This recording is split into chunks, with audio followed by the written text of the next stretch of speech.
Guys, welcome to everyone. I'm going to turn the floor over to all these amazing women. Introduce your characters, your series, and we'll just start there. I'll go that way. Whoever is above Alice. Mindy. I think it's me. Yeah. Alexia? Okay. So for the purposes of this, Alexia is Alice because we're the Brady Bunch. So, Oh, okay. Sorry.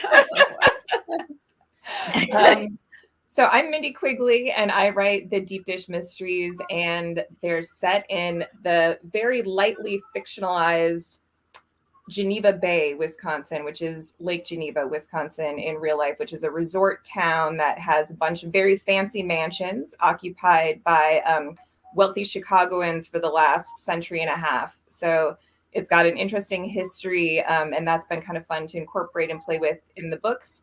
But as you probably guessed by the titles, the deep dish is the main thing. It's in an upscale pizzeria that serves Chicago-style deep dish pizza.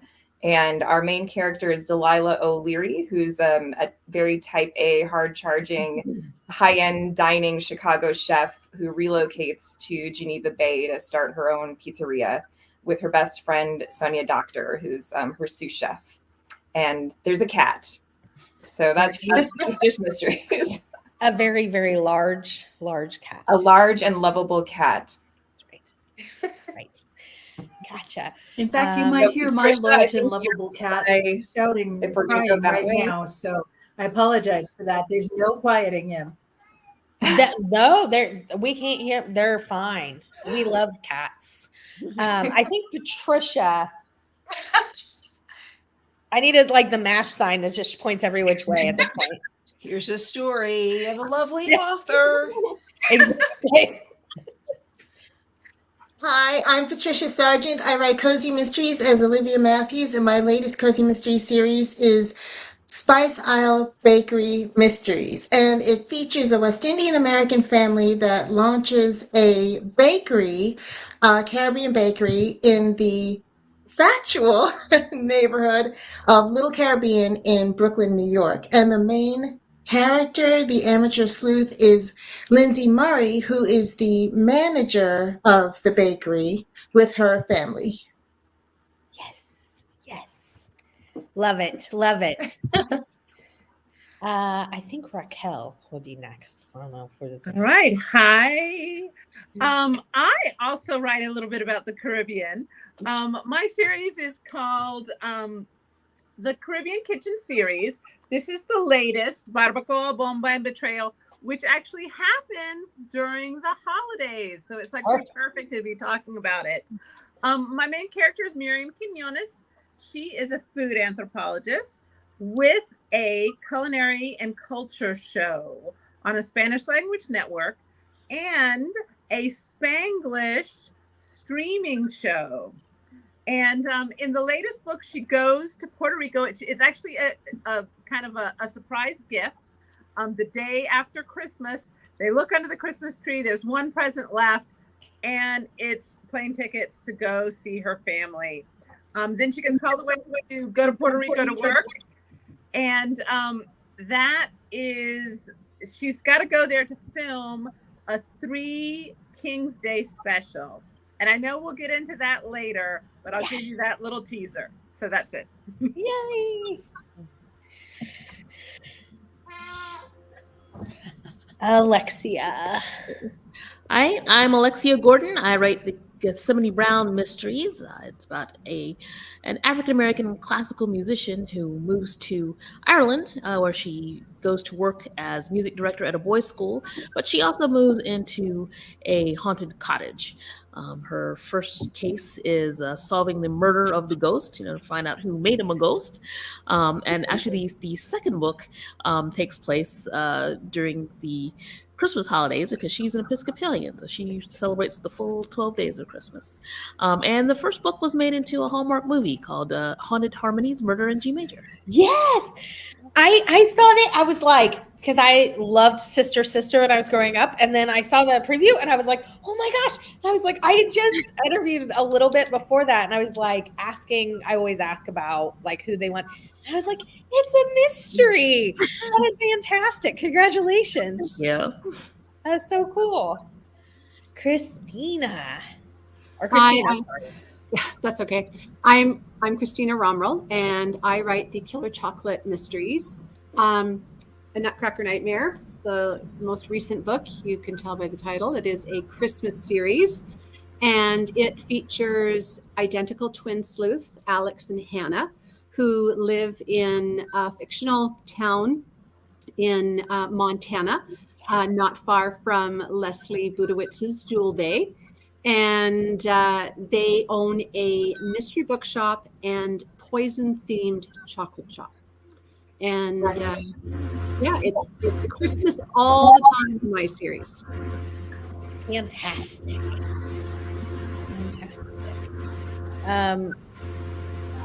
Does anybody else hear it? Yeah. I don't know. What is that? I'm not sure. Sounds like it sounds like a steamboat. It does. Is anyone by the bay? Is there a boat going by? Is there fog? I'm totally landlocked. I don't hear it anymore. Oh, now Okay. it's gone. Ellen. Oh, hey. Hi, Ellen Byron, also known as Marie DeRico, and I wrote the Cajun Country Mysteries, and now I write the Catering Hall Mysteries, which are set in New York as Marie DeRico, inspired by my family running, members of my family running catering halls in Queens, and I also write the Vintage Cookbook Mysteries, which are inspired by take place in New Orleans, inspired by my love of the city and in the Garden District, and my own hobby of collecting mystery cookbooks. And I'll be launching a new series called the Golden Motel Mysteries in the summer. Awesome. Leslie. So I'm Leslie Budowitz, coming to you from beautiful northwestern Montana. It is very funny that Montana is doubly represented here tonight because it is not the place you think of when you think of cozy mysteries. But we do have our cozy towns, and we certainly have our share of all the other elements of crime fiction, although we don't actually have a mystery bookstore. We might need to talk about that, Christina. Maybe we should try to find a way to get one open. It would just be a delight to even have a real bookstore close by, to tell you the truth. So I write two series. The Food Lovers Village Mysteries are set in fictional Jewel Bay, Montana, up in the northwestern corner near Glacier National Park. The fifth book in the series is a Christmas book, so I know we'll talk about that. That's As the Christmas Cookie Crumbles. And I also write the Spice Shop Mysteries, set in Seattle's Pike Place Market, where my main character, Pepper, runs a spice shop and solves crime. And of course, there's a Christmas mystery there too, because Christmas mysteries are just too much fun. How can you not write one when you get the chance? As Alicia Beckman, I write standalone suspense, but that's a conversation for another evening and another group.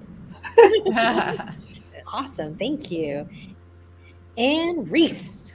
Hi. Yeah, I write two mystery series. One is the Molly Murphy Mysteries, set in early 1900s New York City. And then the other one, which had a book just come out about a week or so ago, is the Royal Spiness Mysteries, featuring Lady Georgiana, who is 35th in line to the throne in the 1930s, has been absolutely penniless, but has now sort of fallen on her feet. There have been several Christmas mysteries in this series. This one is number 17, so she's been going for quite a long time without being killed, which is amazing because but later we'll talk about the other mysteries. I also write some big standalone historical novels, but again, as Leslie said, another day, another time for those. Awesome. So I'm going to, while we're talking, just pop up people saying hi, because I don't know that we'll have time, but I know a lot of people wanted to say hi. So I'm going to throw a question out. What holidays around this time of year do your main characters celebrate? Hanukkah or Kwanzaa or Christmas or something else maybe? And so I'll start there. I guess we can just go in the theme order just to keep it Easy. Hopefully easy.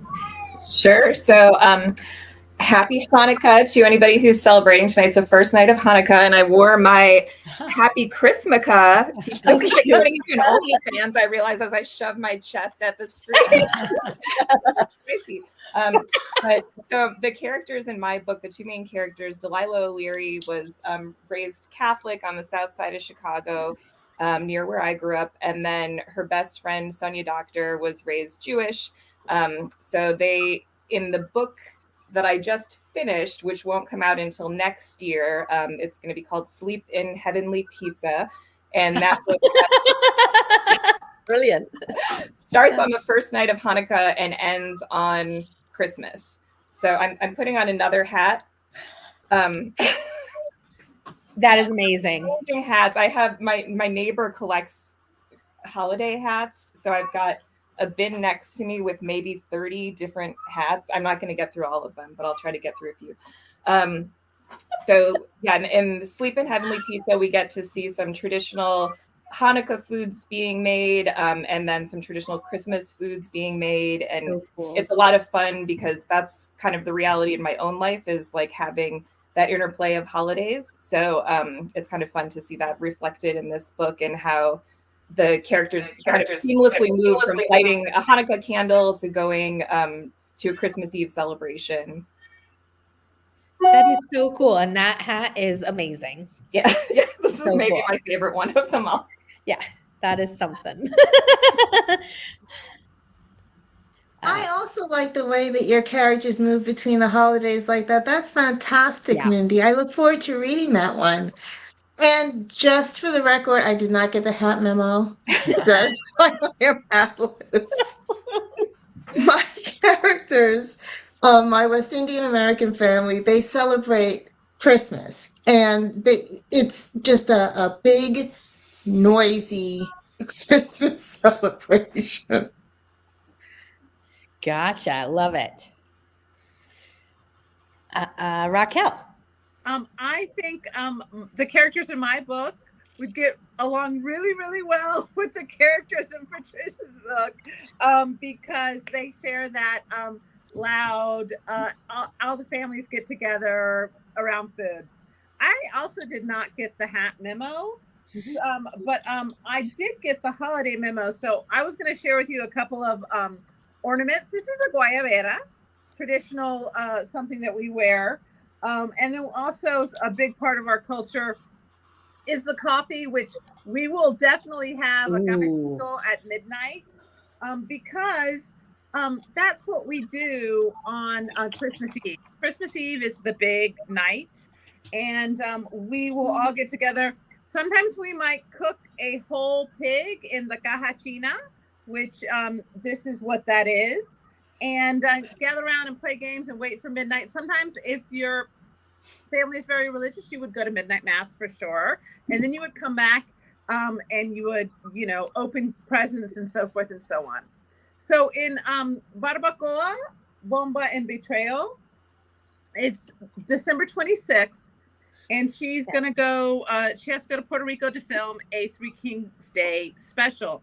So Three Kings Day is really an important holiday in the Latin Spanish-speaking world, and it's actually my favorite holiday. So probably the reason why I loved incorporating it into it. I loved it, especially being a kid in America. Everybody else's Christmas was over on the 26th, but my Christmas stayed until January 6th, because if you put a box of grass outside your front door, the Three Kings would come and leave you presents. So, as a kid, that's what I loved about it. Now in Puerto Rico, where Barbacoa, Bomba, and Betrayal happens, and I will show you some more little things here. If I can get that in front of the screen. That is, their holiday goes even further. It goes 8 days past January 6th, past Three Kings Day. Oh. And one of the things, and I just shared this in our little Facebook group that a couple of these authors are in with the Cozy Mystery crew. I just shared my recipe for coquito, which is a big part of the Puerto Rican heritage. And that is a yummy rum and coconut drink that you have during the holidays. It's delicious. I make it in my home. We share it with our neighbors. It's delicious. Miriam, my main character in the book, can't drink any coquito this round because she's pregnant in this book. So we're not doing that. And that was the only thing I didn't really think out, because I really should have put a coquito recipe in this happening in Puerto Rico during the Christmas holidays. But maybe I'll get a chance to write another one. Yeah. Wow. That was so cool. Yeah, I didn't know any of that. That's neat. So Raquel, I'm sorry to interrupt, but there's a coquito recipe in my book because the bartender at my restaurant is Puerto Rican. So That's funny. so I've got your base covered.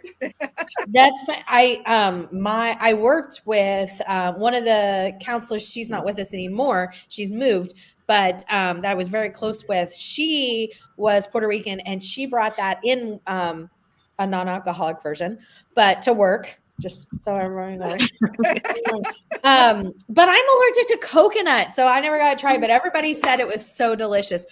Everybody, and I was like, oh. But one other thing, just for the record, on the record, there was no hat memo. Everybody just had hats, so I don't want anybody. That's so funny. What was I going to say, Alexia? Yes. Well, as I mentioned, Gethsemane is an Episcopalian. So she celebrates Christmas, but she does the whole 12 days because Christmas is a season.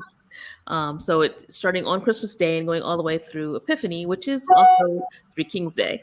It's when the three kings of the Magi arrive and find the Christ child. So the Episcopalians are a little more subdued.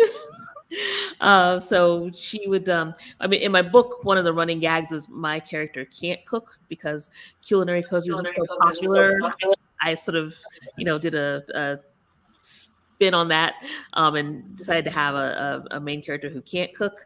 So she tries to make a king cake, but burns it.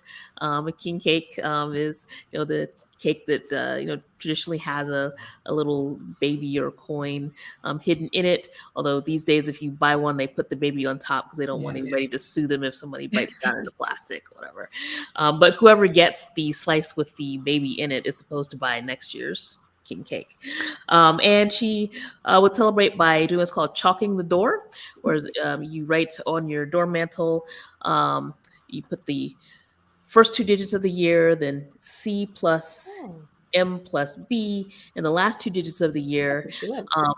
The C and B can stand for Caspar, Melchior, and Balthazar, the wise men, but it's also Latin for Christus Mansionum Benedicat, or Christ bless this. My Latin, I know the pronunciation is so wrong, but it means Christ bless this house. So those would be sort of the main. So burning king cake and chalking the door would be how she celebrates. Nice. I am going to have questions for everyone, but I do, thinking about your series, because she's in Ireland, even though they're celebrating Christmas or whatever, I want to know if those traditions are different based upon like being in a different place, like Puerto Rico or, Ireland or, whatever the case is. When they are celebrating the main holiday, does that look any different than what we would, in here in the United States? But you made me think of that. But Christina would be next, and then I'll come back to that question. So Alex and Hannah come from Frankenmuth, Michigan, which has a fairly strong Christmassy vibe in the town. And so they are huge lovers of Christmas. And when they go out on their own, they actually are of German heritage, and they do speak German. They call it Jinglish because it is German with a fair bit of English. I think a lot of Spanish-speaking people call theirs Spanglish because it's the same idea. And they celebrate Christmas.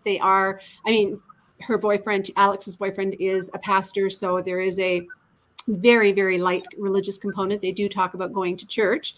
And because they are of a German heritage, Christmas Eve is also kind of the bigger evening for them. And they do have a certain dish that they make every Christmas Eve. And while they've chosen as adults not to open their gifts on Christmas Eve as their family back home does, they do still celebrate some of the traditions. They have the Advent that gets lit every Sunday, the 4 Sundays before Christmas, and they have Advent calendars in their home, and they do the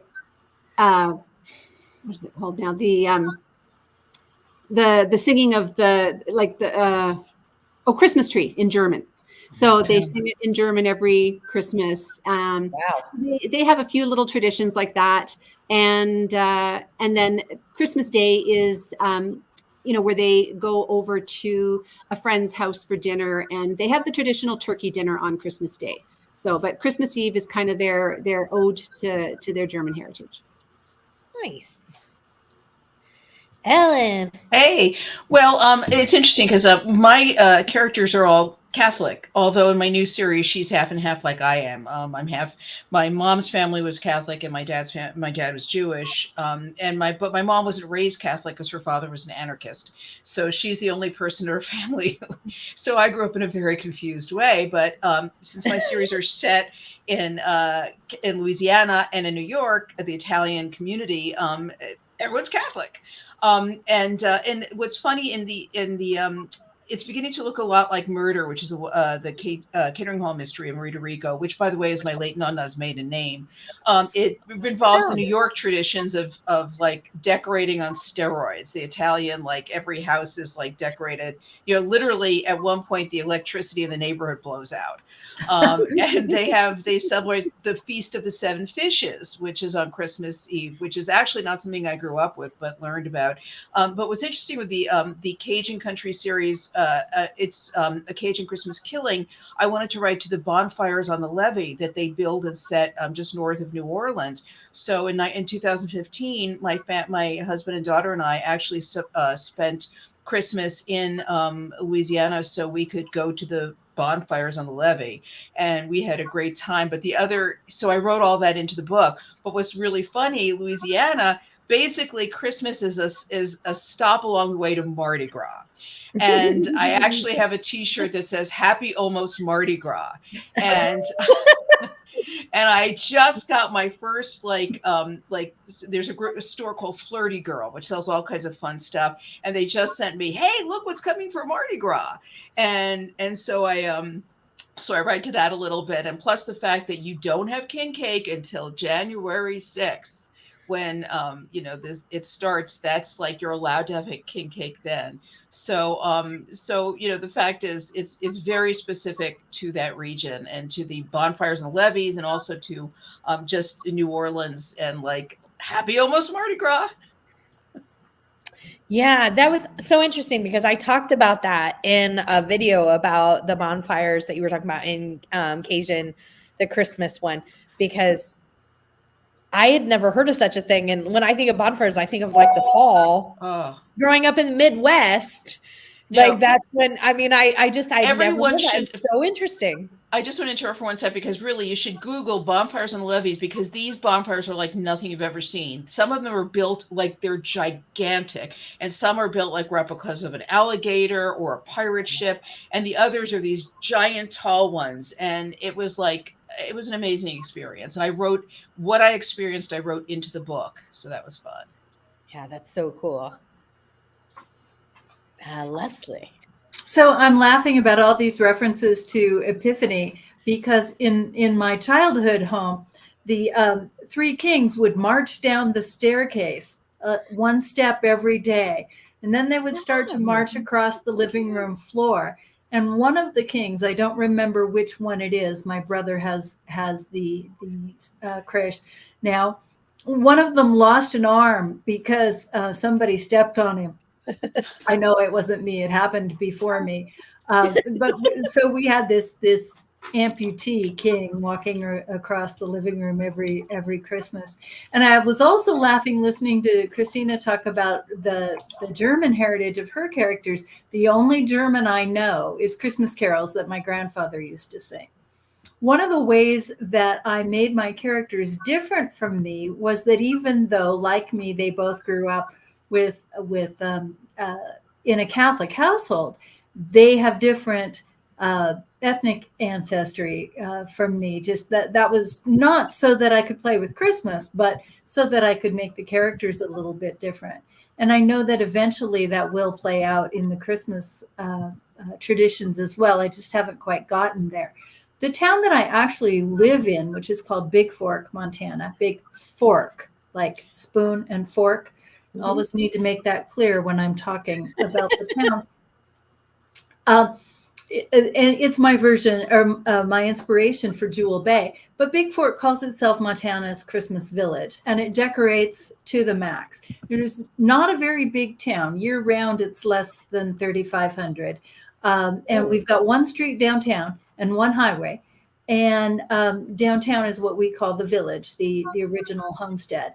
And that's where a lot of the shops and the galleries and the art museum and restaurants are. And so we've got decorating day. In real life, it's in mid-November. In the series, it's the first part of December. And so as the Christmas cookie crumbles, starts on decorating day and ends on Christmas Eve with a wedding. At least we think it ends with a wedding. We have a honeymoon in a short story later. We never actually see the wedding. So I'm pretty sure it did, in fact, happen, even though I haven't written it. Any sort of thing could happen, right? Especially when my girl Erin marries Adam, who's got these older identical twin brothers who are practical jokers for the max. And they have a lot of fun trying to kidnap her and have a little extra spark to the Christmas holidays. Both Erin in my Food Lovers Village series and Pepper in my Spice Shop series are running businesses, food-related businesses. So they are super busy at the holidays. And that's a lot of fun to bring in the village or Pike Place Market and all of the extra activities that happen around Christmas season in those communities. Eventually, I will probably, at least I hope, I will get to write a book in the Spice Shop series, which is set at Hanukkah. Even though Pepper is from the Catholic Peace and Justice community, that's where she was raised, she will certainly have friends who celebrate Hanukkah, and I'd like to explore that at some point, but not yet. Excellent. Excellent. Reese. Well, I was interested that Leslie was. I love three kings walking across the floor like that. That's so cute. I just put up my creche scene today, and I hide the kings behind it, and I also hide baby Jesus till Christmas Eve. And my naughtiest child a few years ago would get him, and she'd go around the house, and suddenly she'd go woohoo, and he'd jump. Out all over the house. You never knew where you were going to be sitting, and baby Jesus would suddenly come up behind you and go, woo! That's great. And anyway, Lady Georgie, the first Christmas book I wrote in the series called The 12 Clues of Christmas. Mm-hmm. And I have to say, a lot of people have imitated that title since then. I have to say with a little satisfaction. Anyway, she at the time was living, she had no money.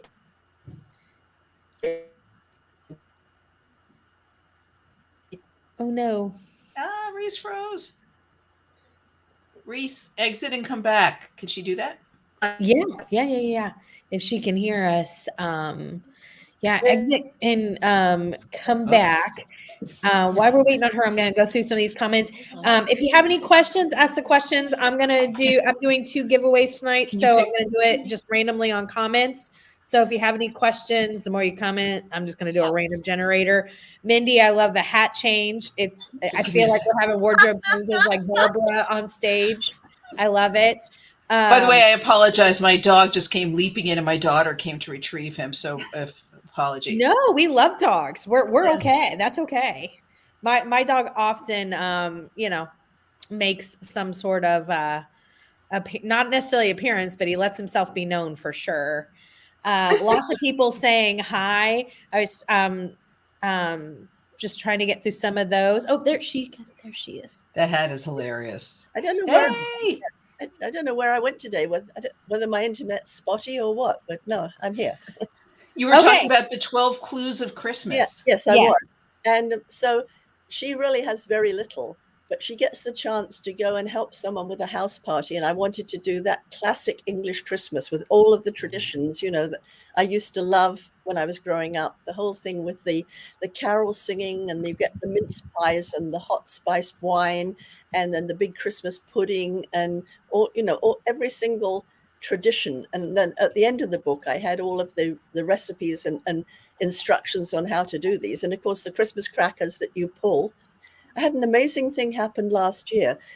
We always have Christmas crackers. You know, the ones you go pull, they go bang, they got a little present in the middle.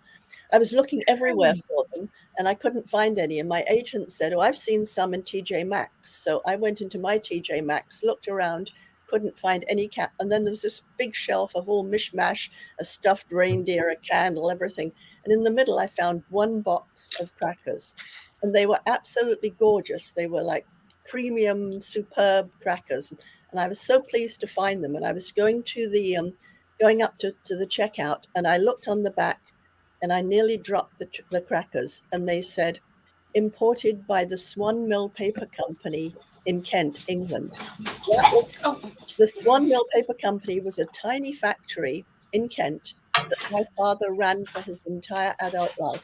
Wow. Wow, that's amazing. And I just held that, and I thought, my dad's found me the crackers. Oh, What a cool story. No, I got chills. What a wonderful story. Beautiful. I mean, That's beautiful. that's like a Christmas miracle. Right? Yes. the Hallmark movie. Yeah. Yes.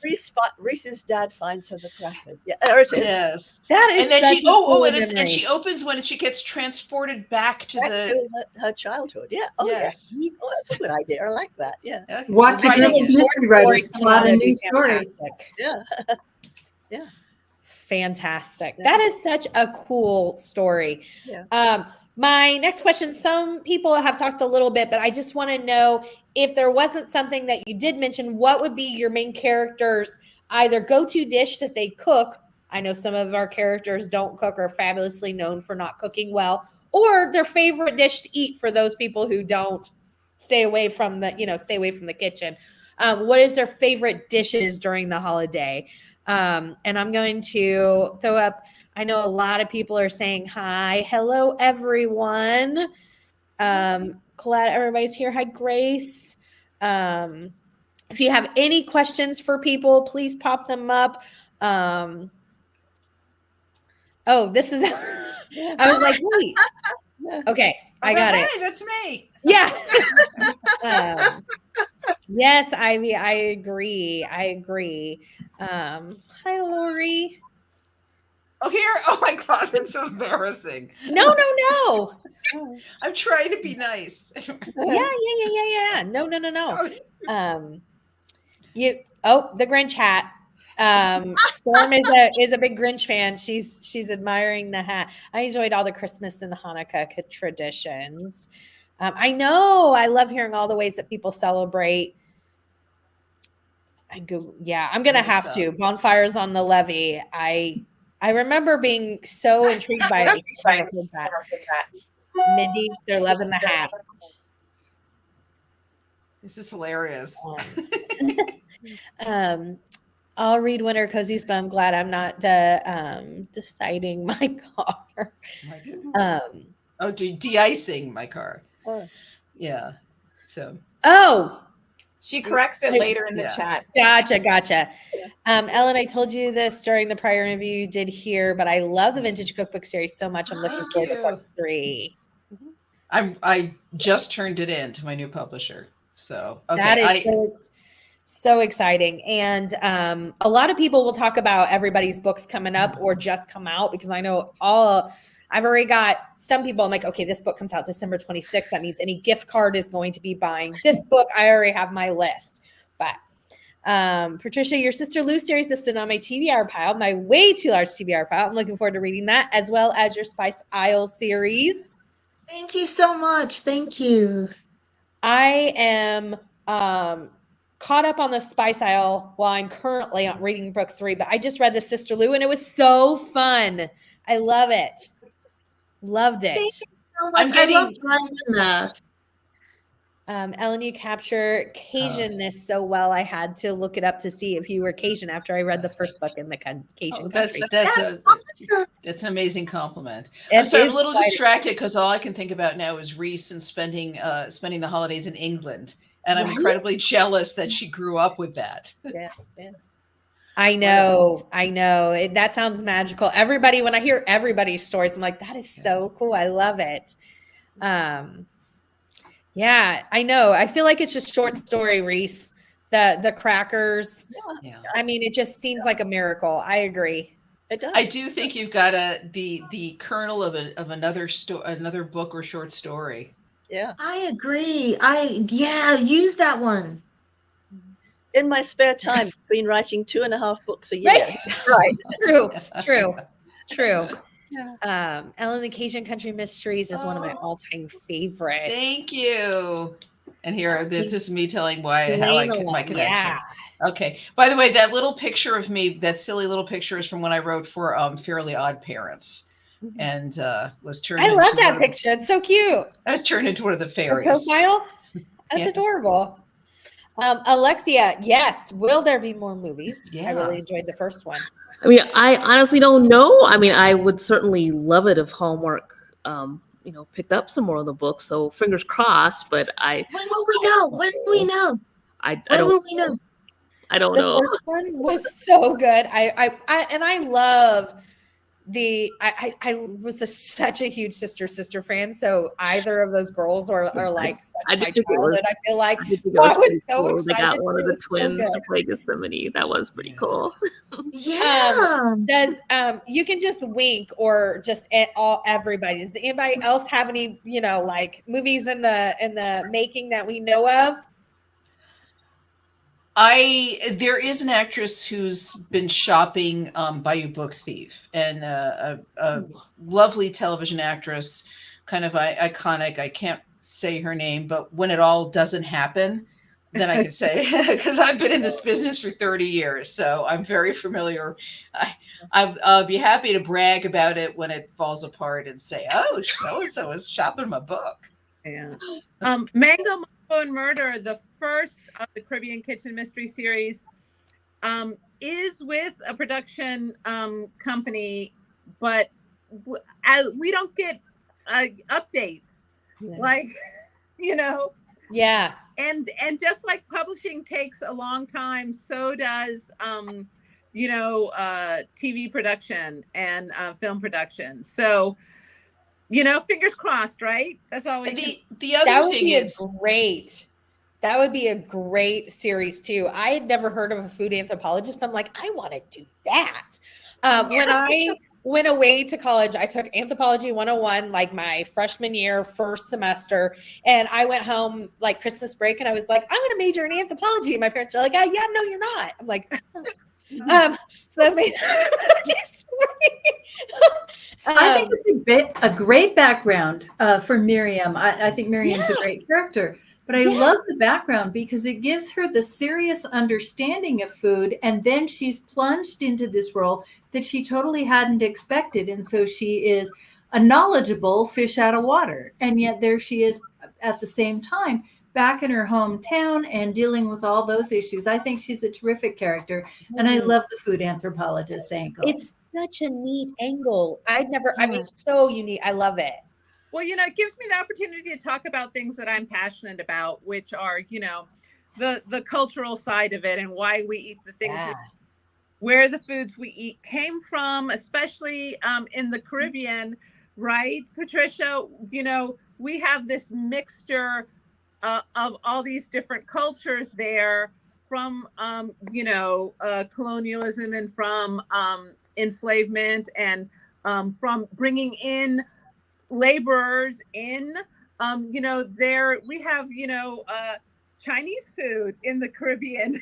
We have Indian food in the Caribbean. One of the stews that I have in recipes in my book, comes from the country people in Spain. And then it came over, and because we didn't have the same ingredients, we changed something about it. So those are really fun things to talk about.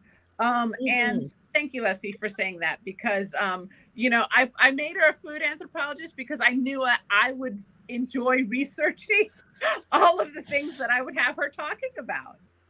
Can I jump in for 1 sec? Because I just want to jump on that with the Bayou book, the vintage cookbook mysteries, because they're kind of inspired by the same thing. I collect vintage cookbooks because it's ridiculous that I write culinary cozies because I'm not a cook, but I love old cookbooks because you learn so much. They're so reflective of, a cookbook. I have cookbooks from the 1920s and 30s and 40s and the teens, and they're so reflective in terms of the ingredients and how they're written and the culture of the time. It's got that same kind of anthropological, is that the way you say it?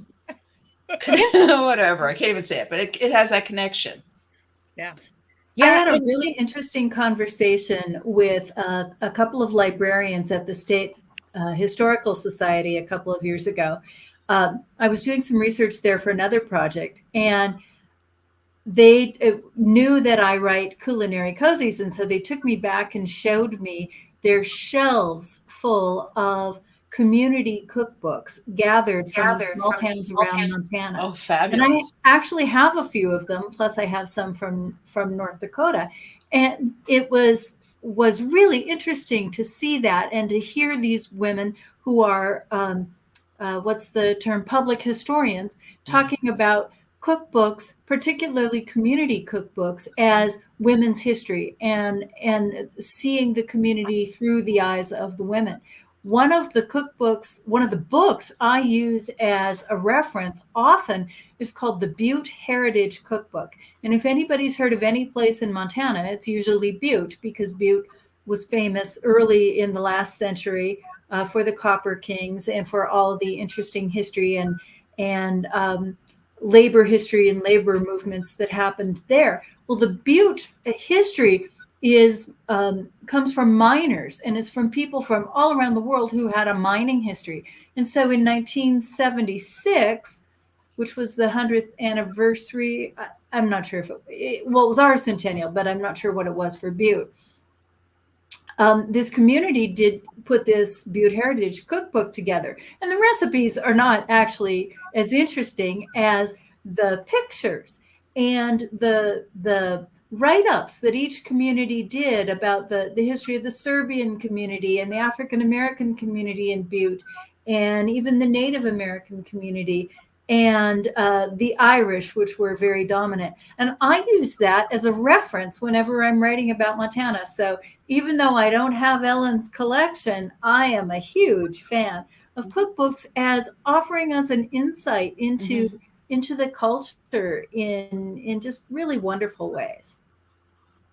I think some of my favorite cookbooks, even just because of the way that they're written, are like church community cookbooks. Yeah. Because you'll be like, I don't remember how much, but go ask Raquel down the street there. She also made it, when her daughter Julie got married. And I just, it's just so fun because they really kind of weave into each other's lives, and you're all talking about that history of community. It's just so interesting. One of my favorite cookbooks I bought is actually when I was there for the bonfires. I went to a party where I was able to watch them in Gramercy, and they were selling this whole family got together to make this big party, and they sold their cookbook, and it's got things like alligator piquant for 400 people. It's got recipes like gumbo for 200. Oh my gosh. It's like, wow. it's just like, it's so reflective of the culture of Louisiana, which is all about, so often about food and celebration and coming together for, to make jambalaya for 300 people. Wow. I know that somebody had a couple, hold on. I'm at number 5 in the Molly Murphy series, so I have to wait that's until a next great year one. to read her Christmas book number 15. But she'll be there. Annie Yes. will be there next year. Actually, there's 2 Christmas books, Annie. There's the number 15 is the one called Away in a Manger. And then I think it's number 18 is called The Ghost of Christmas Past. And that's a really interestingly scary one. It's about a little girl who runs out into the snow and completely disappears. And then several years later, Molly and her family are staying at that house, and that haunting is really hanging over them all. So I pitched this and I said, and the little girl runs out into the snow and she just completely disappears, vanishes. There's no footprints, nothing.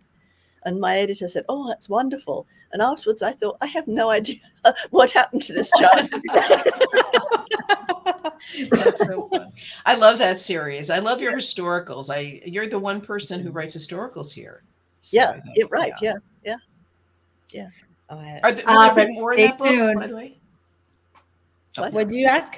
Oh, I said, are there going to be more Molly Murphys? Yeah, because I now write that series with my daughter Claire. So that's brilliant, because that's infused a whole lot of new life and new sort of. I got up to book 18 and I felt, I was doing big standalone each year. I was doing a Royal Spanish. No way I could do 3 books. And then Claire said to me, "I'd really like to continue this." And I said, "Okay, well, give it a try." I was a little bit ambivalent because I thought, what if this doesn't work out? She's my daughter and I love her. And I have to say, I'm sorry. But she came straight in with brilliant ideas. She picked up Molly's voice instantly. And we are just finishing the 4th book together now. So that's pretty good. Yeah, That's that's beautiful. amazing. Yeah. Yeah. Well, I know Just said Sister Lou, book 1. Yeah, some of you got to meet Claire, which is really nice. Yes. But yeah, I know you. Yes. Leslie, you and Claire had an adventure together. So It's delightful. Yeah. She that's the daughter that was at Malice last year. Yes, Okay. right. Yeah. Okay. Yeah. Tiffany, we've totally hijacked your plan here, haven't we? No, I was trying to. No, I wanted to get to the comments. Everybody has questions. I want to make sure that everything is answered. No, absolutely. Chime in whenever. Everyone, I've read so many of your series and have many more on your TBR. Well said, Thank you. and I love your profile. I'm new to Cozy's and I'm so excited to add all your books to my TBR. Yay. And we're all excited to be added. Right? Yes. Regina wants to know, will there be more Yasmin Brown mysteries? Oh, I'm going to go back to my, I don't know, maybe. Never say never, but I can't give you a definitive answer. Is there like a time that you're waiting on, like they'll let you know, or do you have any idea? No, I just really can't say. Yeah, gotcha. Well, we'll keep our fingers crossed because it's fantastic. Hey, Melissa. Reese, I have several of your historical standalones on my TBR. The premise of each sounds so intriguing to me. Oh, well, thank you. They're not at all cozy. I have to tell anybody who's on this that they know the World War II historical novels. I mean, they're quite intense, but they're sort of sweeping between time periods and things. So they're very different from the series that I write. Ellen, love your books. Can't wait to read thank anything you write. you. Asian Country is a favorite. Tiffany, I have a question. Yeah. So I'm curious, for each person's main character in their Christmas novel, we'll just be specific on that one. What would be the gift that they get that would really put a smile on their face? Oh, like, great what would be the question. perfect gift for your main character? Love it. That's a great question. I love that question. Love it. Yeah. Come to me last. No.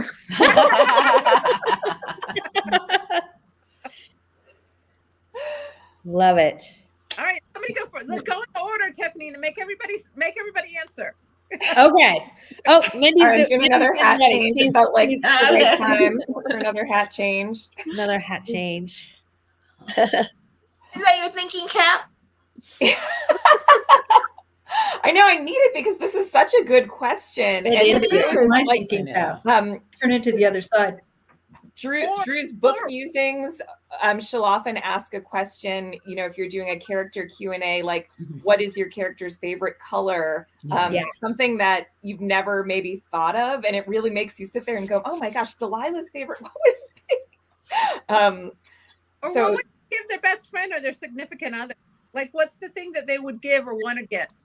So I feel like Delilah is probably somebody who very much enjoys giving gifts because she's like that with food. You know, she likes to kind of feed people and make them happy. And she's probably less comfortable receiving gifts than she is giving gifts. But I think if somebody bought her a really thoughtful like piece of jewelry, like there's a gift that she has, I think it's in the first book where somebody has given her, I can't remember, I think it's earrings that are like little knives, or a necklace that's like a little chef's knife.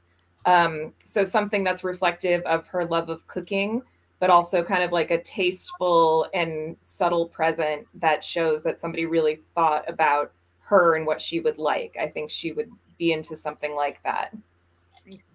I'm going to add, because I had kind of the same question Raquel had on my notes, but I'm going to also add, what would be a homemade gift that your character would make for somebody, whether it be food or craft or a blanket, like, you know, yarn, whatever. What would be a homemade gift that your main character would make for somebody else, along with the one she added? Because I had that in my notes, but I also want to know that.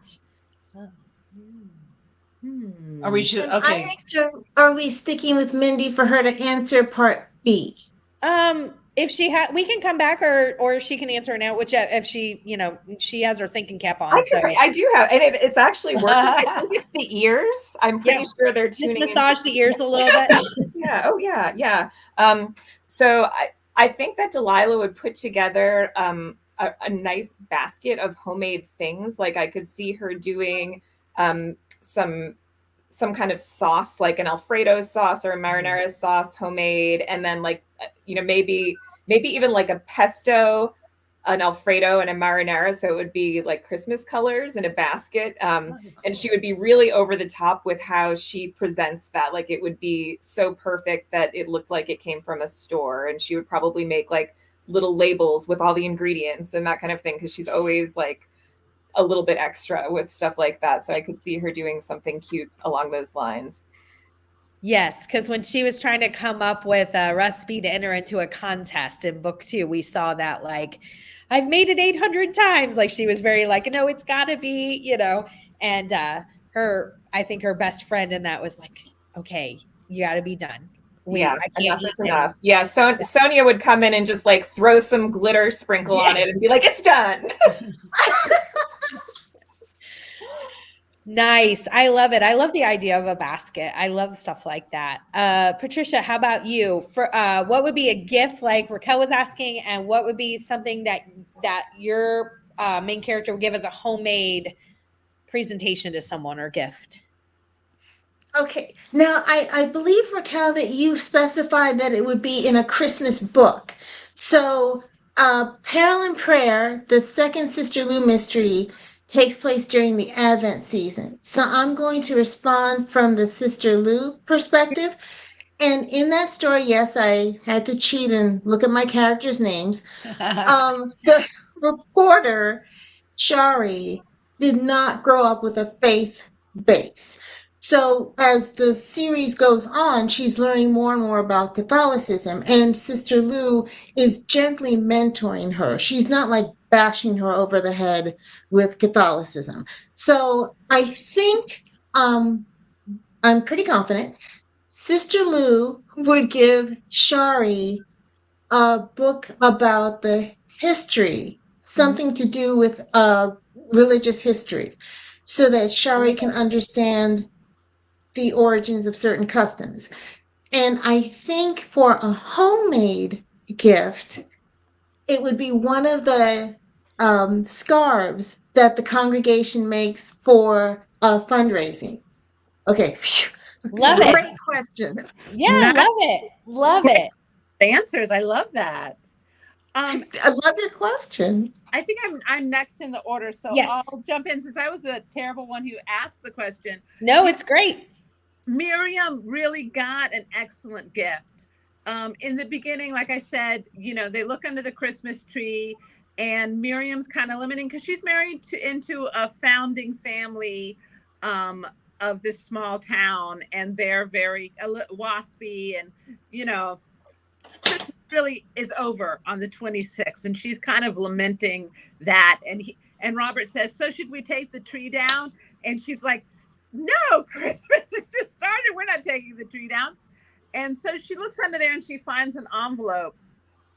And he's given her a gift to go see her parents who live and work in the Dominican Republic. And she hasn't seen them for a long time. And that really is the best gift he possibly could have given her, because Miriam is so much about family, and that she really missed her family. And so that was the best gift for her. Now, something that she would give, I do think that she would do, she really likes to do field study and field research. And I think if she were giving someone, like this really special gift that took a long time and a lot of planning, I think that it would be that type of, she would use that field study tendency of hers and get the oral history and talk about the recipes. And I think that she would give you a beautiful journal that had those notes from, maybe your abuela or your great grandmother or something. Like, she would go out and talk to the elders and like get some of those food stories and give you that as a gift. Yeah. Nice. Nice. Great answer. Nice. Guesstimate. Alexia. I knew what you meant. Well, Gethsemane is a professional musician. So my first thought was, if somebody was giving her the ideal gift, it would be something like a musical instrument or something like that. But then I thought, she actually loves Negro League baseball. And actually, she recites baseball statistics when she's nervous to help her calm down. So her ideal gift would actually probably be some kind of historical artifact related to Negro League baseball, like a game ball, or I don't know if they had like baseball cards, but just something that someone. Right. Really beautiful uniforms, right? Yes, they did. They had to maybe one of the the Homestead Grays baseball jerseys or something like that would be something you probably have to rob the Baseball Hall of Fame to. That'd be quite the gift. Maybe the mystery she wouldn't want to solve. Who stole the? And as far as what she gives, she's not really crafty, but since she is a musician and she lives with the ghost of a dead composer, they would get together to compose a custom symphony for someone and give that as their ideal sort of homemade gift. I feel like that's the only way you can go when you live with a ghost that's a composer and you're a classical musician. Like, if you give me a candle, I'm going to be like, kind of disappointed. You kind of missed the mark. No kidding. Christine. Well, Alex loves to bake. And of course, Hannah makes chocolates, and they make their own jam for the store and candles.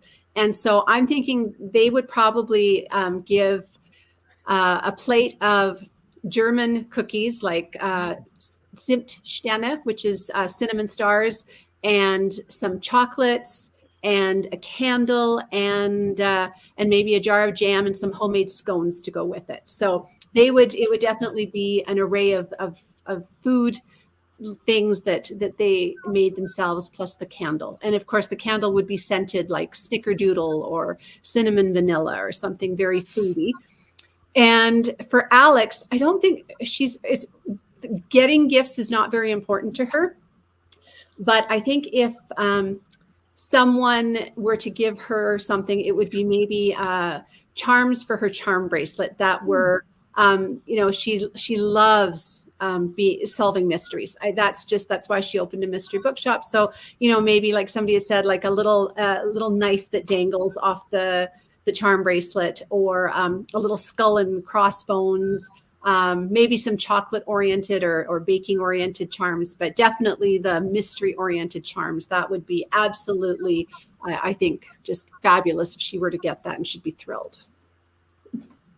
That is awesome. I think a charm bracelet is a really cool idea. I always think that that's the easy, like when someone has charm bracelets, I'm like, that's the gift to go with. And it's finding what you would think that meant, is special to you and them or something like that. I love that. I'm going to take this coming off. Ellen. Yes. Well, I've got 3 protagonists to talk. Well, first of all, Mia and the Catering Hall Mysteries. The best gift she could get is for her cheating former husband, who disappeared to appear and to give her a divorce. That would be the best gift of all. And we get to meet him in the 5th book, which will be out next year. Yes, Adam finally puts in an appearance. And then for Maggie and Occasion Christmas Killing, she's an artist. So her gift would be, the gift she would give would be a portrait or of whatever a painting that's deeply meaningful to the family. And then with Ricky in the Vintage Cookbook Mysteries, her dream gift, and I actually looked it up, would be a real copy of the very first American cookbook, which came out in 1796. It was called American Cookery. And the gift she would give would be like Raquel. She would give put together a collection of family recipes for her closest friends and family, and share those recipes along with the family history that goes with it. That is so cool. Wow, everybody has such thoughtful answers. So both my gals run retail shops, and as I said, they're super busy at Christmas time, at the holiday time. So they don't have much time to shop, but they've got stuff. And so definitely Erin would put together a basket from the Merck, her family's shop, and it would have huckleberry chocolates, and it would have cowboy roast coffee and her mother's homemade pastas and sauces, and maybe some elk jerky and some other fun regional foods. Pepper would give spices, or she would make peppermint bark, double chocolate peppermint bark. And yes, indeed, the recipe is in peppermint bark. It's also a favorite in our household. And that's part of the fun of writing foodie mysteries, is that you get to discover new things and make them in your own household for your characters, or you get to take some of your favorites and give them to the characters. Now, what would these women's perfect gift be to receive? I'm going to be really sappy here. Erin wants the wedding to go off without a hitch, and she wants her sister's new baby to be born, and she wants Adam to take her on, and Adam to figure out, well, Adam is figuring out the honeymoon, and she wants it to be something fun. But she's just basically happy to be with him, right? Because it's been a long time coming. Pepper is similarly sappy, but it's a newer relationship. Pepper's a little older. She and Nate are 42 or 3. And they've only been together a few months, and he is a commercial fisherman. So he's here for a while and gone. And she's just really going to be happy to have him home at Christmas time. Oh. And the way Peppermint Barked ends, I won't give away any spoilers, but we know he'll be there. Oh, nice. Great answer. Reese. Looks like Reese might be frozen again. Oh no. Okay. Well, Tiffany, can I tell a quick story? Sure, you can. I did a Zoom book club with a group of women in Great Falls, Montana, a few weeks ago, and they were meeting at their public library. And one of them asked me what I was reading, and I mentioned Reese's newest standalone, The Paris Assignment. And this woman in this book club picks up the books that she has just checked out from the library, and there is the latest Georgie book, Perils the Peril, well, I don't know the whole name, but she was so excited to have just gotten it. It had just come out and she got it from her library that very day. So there's my Reese story. Yay! There you go. There you go. Reese will Yeah. be back in a minute. Yeah, she'll pop back up in a minute. Oh, there, that fast. Oh, You're with us. Hello. I don't know what's happening with my internet. I don't know if it's me or whatever.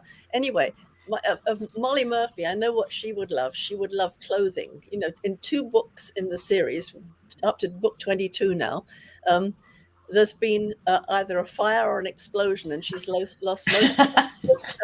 So she would love someone to say, let's make you a really lovely outfit.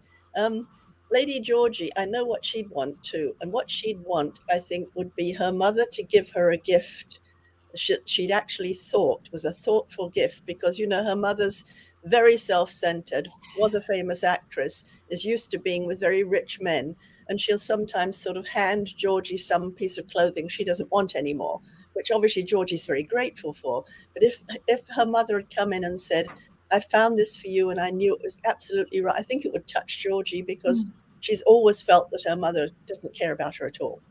As far as homemade gifts, now don't hold your breath with Georgie, because she can't cook.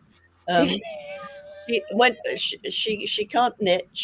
I mean, she's probably, when she was a child, I'm sure she was taught to do embroidery, but I don't suppose she'd like it. What she might do, I think, is to go, she's got dogs now, takes them for a walk through their estate, and she might pick some lovely pieces of greenery and bring them into the house to make it look very pretty. So that's about as creative as she's going to get. So don't hold your breath.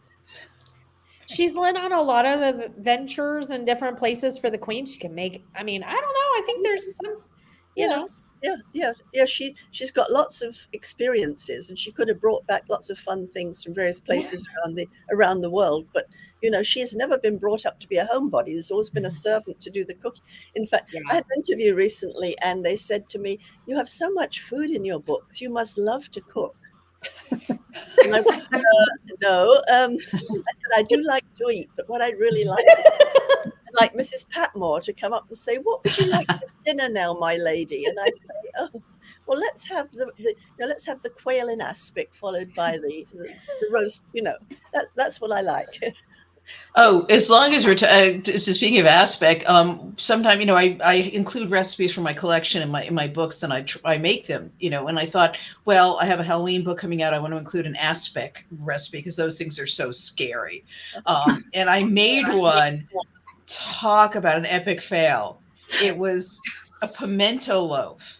And it didn't even come out as a loaf. It came out as a blob. And I brought it to a Thanksgiving dinner. I was like, so the people that tried it, you know, What? really love you. That's what I would say. My daughter just jumped in to add a comment. She said it looked like cat puke. That's what I'm Did it saying. taste So good? if anybody tried it, you know that they really love you, because It didn't taste horrible. Yeah, she's yelling, yes, it did. Oh my goodness. I had mentioned this earlier. And anybody can pop in who wants to answer. And then I'll kind of ask you what everybody has coming up and going on. But I really want to know, do any of your characters' traditions look different than what we would think because of their location? So like Ireland, or anything different, like Ellen gave the example with the bonfires. I had never heard of that in that location, like in Louisiana or Puerto Rico, or Reese in a lot of times in the UK. Does anybody's stand out that they do something different, even if they celebrate, what we think of as traditional Christmas or Hanukkah, or whatever it be? Well, Lady Georgie, I think Christmas pudding is something that's quite unique, because, it's the plum pudding, and they would bring it in flaming. They would pour brandy over it, bring it in flaming. And then what they do when you made it, they would drop these little silver charms in. And if you got one of the silver charms in your slice, it meant something. So if you got a boot, you were going to be traveling. If you got, There are all these different things, and they each had a meaning. And if you got the pig, you were actually a glutton. And so when you think about it now, I wonder how many people actually swallowed their silver charms. But Right? when I was growing up, we actually did this, and you put little silver sixpences in too. So, and it was kind of fun to see if you got something in your slice. So I've included that in the Christmas book.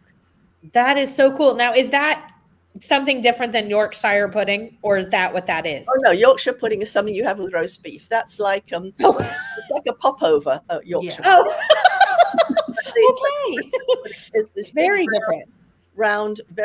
You make it a month before, and it's loads of fruit, loads of brandy, suet, and it's a very dense pudding, very dark, dense pudding, and then Sounds almost like fruitcake. Like fruitcake, but even darker, denser, and with much more brandy in it too. Much more brandy. And you pour brandy over the top and set it on fire. So, and then maybe that's what fruitcake needs. Yeah, they set on fire. Absolutely, yeah. I heard it. Yeah. So Reese, my husband is British, and when I first went to England to spend my first Christmas with his family, my mother-in-law made, like all of the spotted dick, Yorkshire pudding, all of the things. And I thought that that's how she cooked. And in fact, that was like cosplay British for me, for my benefit. Right. She was like a live action role playing like British. That's hilarious. Cosplay British. The moment you went, she said, "Oh, let's go back to pizza and tacos now." Yeah, the 20 years since, like it's exactly as you say. It's like fajitas. Oh, that's funny. But I think people do go back at Christmas. They do go back to, this is, I always have to make, the two things I have to make still are the mince pies, the little tiny mince pies, and the sausage rolls. And we have those, my family expects those on Christmas Day. And in the past few years, we've had 16 of us. So can you imagine how many mince pies that is? We had a production line going with, I rolled it out, she cut it out, she put the mincemeat in, we had to do that because we got through like 96 mince pies. Wow. Holy moly. Yeah. Wow. I'm just going to do another hat change. Well, I will offer one, and that is that Jewel Bay, Montana, like its inspiration town, is probably the only place you will ever go where the Christmas parade includes llamas wearing wreaths around their necks. Oh, that's cool. That is not a I love traditional that. kind of thing, but there happens to be a llama breeder right outside of town. I love that. That is so cool. Yeah. Well, I've got one I'll share. I'm not Puerto Rican. I'm Cuban. I happen to be married to a Puerto Rican, and I lived on the island for a little while. And one of the wonderful things, the best place to be for Christmas, I think, is to be in Puerto Rico. There's a tradition called parranda, which is basically a traveling musical party. Oh. They will stop at your house. They will sing carols. Of course, these are all, played with, maracas and guiros and cuatro, the little guitar instrument they have, and, tambores, drums, salsa carols. They'll sing at your door. You'll invite them in. Feed them and give them drink. Maybe some people will stay, and then some people from that household will join it and go to the next house. Oh, that's fun. And I love that. Kind of like, a chain. You leave some people, you get new people, and you go, and the songs are really high energy and fun. And I love a parranda. It's the most fun. Yeah. That sounds a little like from the you growing up there were progressive dinners. Yeah. Where you went from one house to like appetizers at one house, and you went to another house for them. That sounds like so much fun. Yes, but that sounds fantastic. Hers sounds so much more fun than what I can think. And I'm sure there's no drinking at all. Coquito is just coconut milk, right? It just happens to have a little bit of rum in there. I mean, that is so cool. That is so cool. what was I going to say? I did draw really quick. I did draw 4 gift cards. The first person I want is Grace K. If you are still here, email me beachbumbookworm98@gmail and let me know. Well, your email, but if you're emailing me, I'm going to have it. But wherever you want it sent to, as far as your email. The second person was Nikki. Is it Metch? Hold on. Nikki Metch. So if you're here, same thing. Both you women email me 1 gift cards to Amazon. Congratulations. Before we wrap up, what does everybody have that just came out? What are you having come out, and where can everybody find you as far as either your socials or if you have any upcoming events that you're going to be at? Mindy, I'm going to miss the hat change. Do you have one more? I sure do. Which that one is amazing. That one looks like a candy cane. It's actually fantastic. Yeah. Very cute. Actually, you know what? I'm going to go with a different one. I feel like this is the mood we want to end on. Oh, very cool. That's Raquel should have that because that's a very Florida hat. Yeah. Thank you, Mindy. I love it. Fantastic. So this book is Public Anchovy #1, and this comes out on December 26th. And Patricia and I, behind the scenes, have been talking about this because she's also got a book coming out on December 26th. And we were kind of like, boo-hoo, that's like a hard day to do publicity because, just the run up to the holidays, it's pretty intense.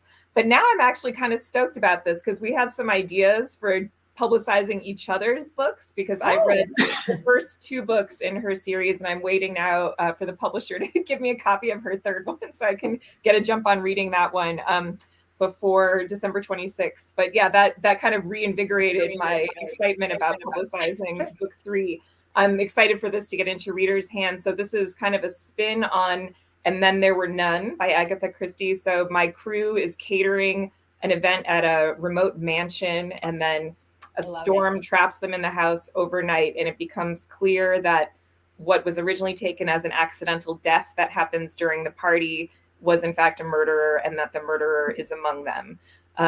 So yeah, if you added some deep dish pizzas and a cat to And Then There Were None, that's what we have going with Public Anchovy. So that comes out. I love it. And I'm doing a bunch of stuff. If you look on mindyquigley.com, that has like all of the upcoming events. There are a few in-person things and a few online things. And yeah, I might be wearing a hat. I've got 20 more. Perfect. That is amazing. I think December 26th is a great time for a book to be published because I use my library for a lot of stuff, but I always get gift cards. Readers always get gift cards for the holidays. So I already, like I said, I know this book's coming, and I have my list. I'm like, okay, my gift card's been spent before I even get it. I already know. So I'm just saying. I hope so. Yeah. Okay, so if you have your gift card burning a hole in your pocket, there's Mindy's book. Here's my book coming out on December 26th. And my book is Coconut Drop Dead.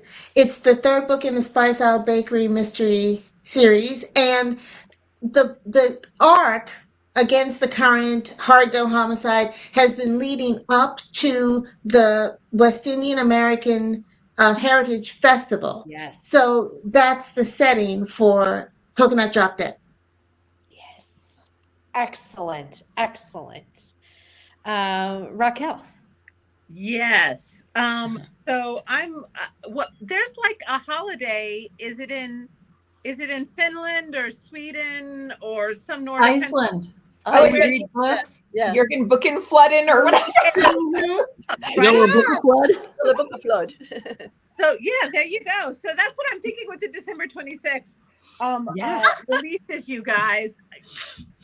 Yeah, I'm there for you. I'll boost all of your definitely.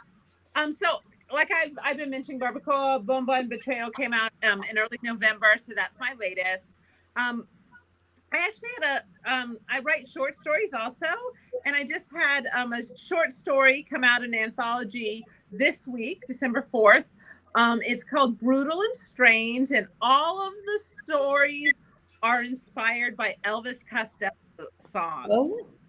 So, and the story I wrote is called Living in Paradise, and it happens down in the Keys. So if you're up north and cold and you want to get some warm breezes, then get that with your gift card and enjoy that one. So yeah, you can find me as Latina Sleuths everywhere.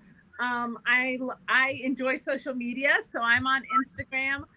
When I have time, I'm on TikTok. I'm on Threads. I'm on Blue Sky. I think I'm on all of the things. I do enjoy social media. So find me wherever it is that you also enjoy social media, and say hi. Yeah, absolutely. Alexia. Okay, I would say Murder in G Major is out in the Hallmark mass market paperback size, which is perfect for sliding into a Christmas stocking. Just saying. Other than that, I'm working on my podcast, The Cozy Corner with Alexia Gordon, where I interview fine people like the authors you see around you. My next episode is featuring Katrina McPherson talking about her Christmas themed. She's hilarious. Scott is the title of it. So her Lexi Campbell Last Ditch Hotel series, she wrote a Christmas book for that, where they all go to Scotland. So if you want to read about Scottish Christmas traditions and hear us chat about how Scottish Christmas is different than American Christmas, that episode will be out in a couple of weeks on my podcast, The Cozy Corner with Alexia Gordon. That's awesome. If you're looking for something to add to your Christmas to be read, A Nutcracker Nightmare came out in October, so perfectly Christmas themed book. It takes place at a high school reunion that has been put off and put off and put off because of construction delays, and now it's, of course, at Christmas and not the best time, and someone dies who nobody is really sad about the fact. But you can find me at Christina Romrell Writer. Primarily, I am on Facebook and Instagram. And if you like newsletters, you can sign up for my newsletter. I am doing another giveaway before Christmas. So I will be giving away an audio code for A Nutcracker Nightmare. Nice. So yeah, that's where you'll find me mostly. I recently read Nutcracker Nightmare, and I think it's interesting to say that it's at a class reunion, but it feels very unique. And it was really interesting because the two girls, Alex and Hannah, didn't go to that high school. So it doesn't feel like the same dynamic. So it was really neat because there wasn't that like dynamic of them returning to their own high school, but they're part of the, surroundings in a, different way, which was really cool. I really, really enjoyed that. Okay. So I have Ellen Byron and Maria Dorico. I have the 5th Catering Hall Mystery Witless Protection Program comes out in March, and we finally get to meet the miscreant missing husband, Adam. It was really fun to write, and I love writing Mia. And then in July, I'm launching A Very Woodsy Murder, the first book in the Golden Motel Mysteries, where my protagonist is a former and burned out sitcom writer. Who could that be? Oh, nothing personal there. Who buys a mid-century motel in the woods in Gold Rush country, near a town that's actually based on a real town, and is people dressed like pioneers, and it's kind of like, a little funny. Anyway, it's fun. And there's a chance that the 3rd vintage cookbook mystery will be out in September, and that's called French Quarter Fright Night and involves Halloween. Ooh. And so you can find me on Instagram and Facebook, but also please my newsletter. I love doing my newsletter, and I'm planning a big giveaway to launch the new series next year. So I'd like to I just love doing my newsletter. So you can sign up for it on my website. Awesome. So the latest thing I have out is, maybe you can see it. It is A Christmas Stranger, might be backwards. It is a short story, ebook only, with this fabulous lit up bridge based on the real lit up bridge in the real town. Inspired by an encounter I had in the UPS store one Christmas season. And then with dashes of It's a Wonderful Life with a bit of a twist at the end. So that's in Food Lovers Village Mysteries. That's an ebook only, and a great place to spend those gift cards you might get for the holidays. In the Spice Shop series, we're sort of between books. You can see over this shoulder the cover of Between a Walk and a Hard Place, Between a Walk and a Dead Place, which came out last year. It is last July. It is Murder at the Lunar New Year, Year of the Rabbit. And I am just finishing the edits on next year's book, which was titled by a reader. So I love input from readers. And the title is To Err is Cumin. Oh, that's great. Isn't that hilarious? Bravo. There's a lot of reader Bravo. input in that particular book.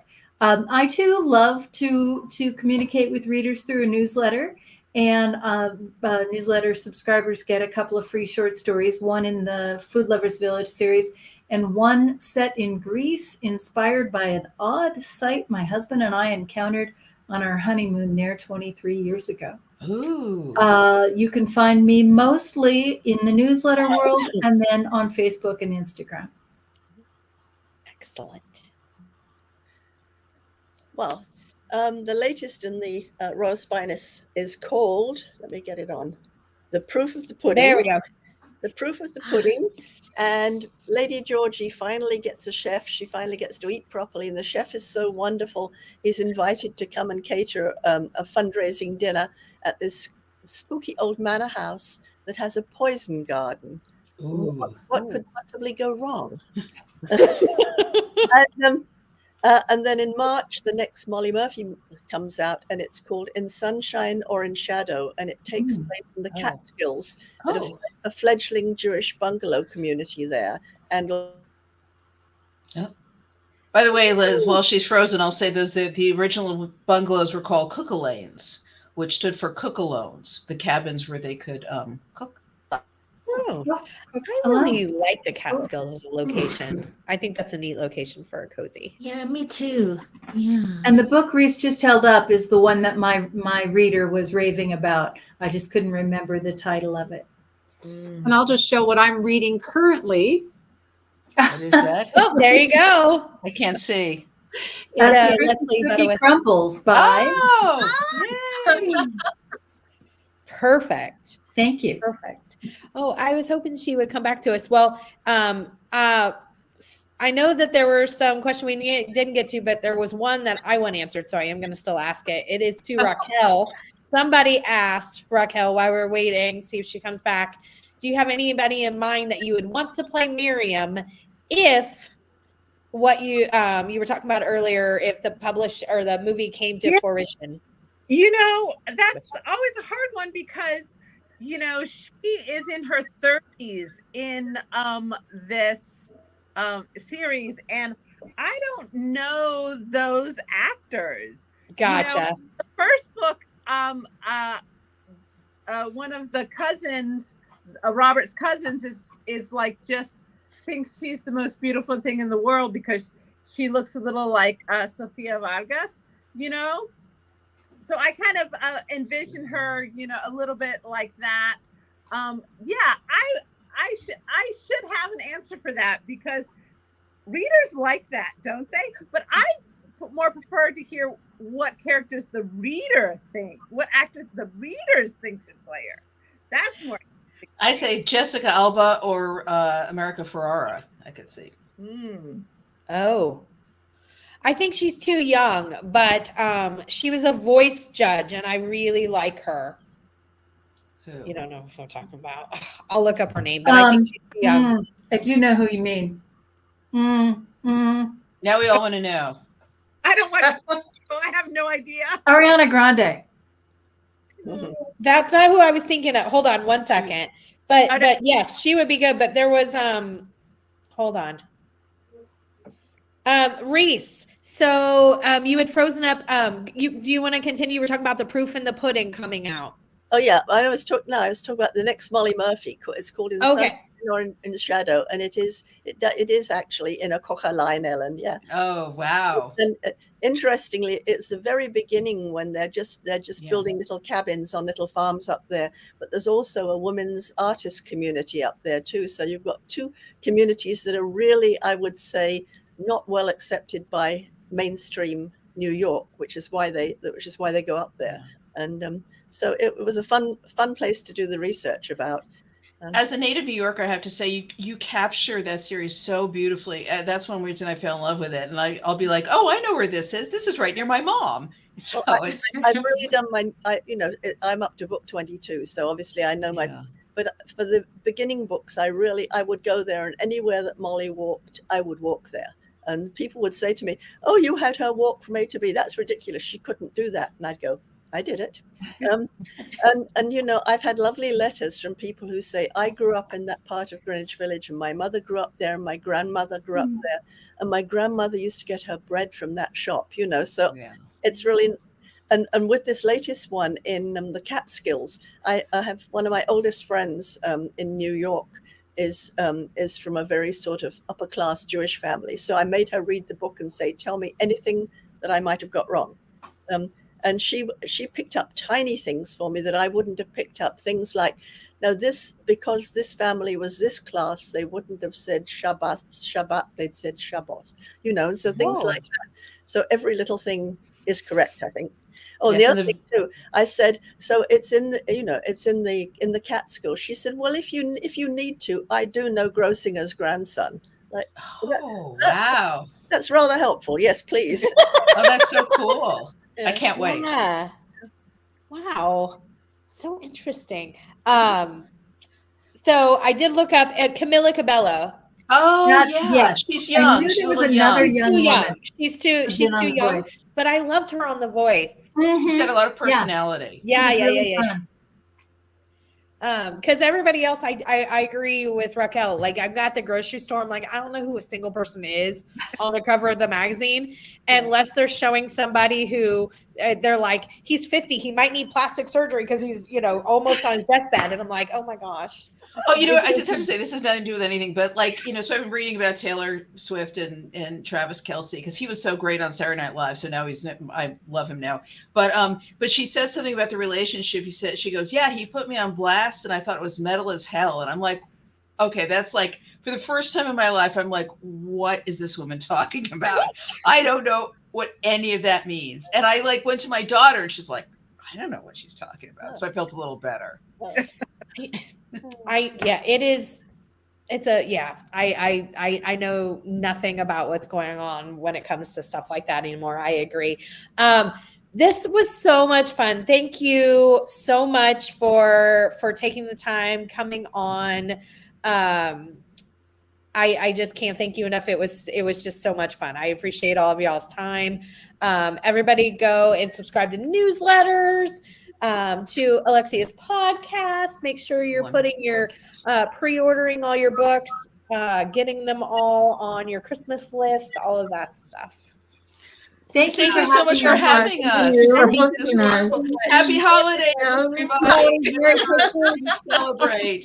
Happy Hanukkah. Happy Kwanzaa. Merry Christmas. Yes. Kwanzaa. Happy almost Mardi Gras.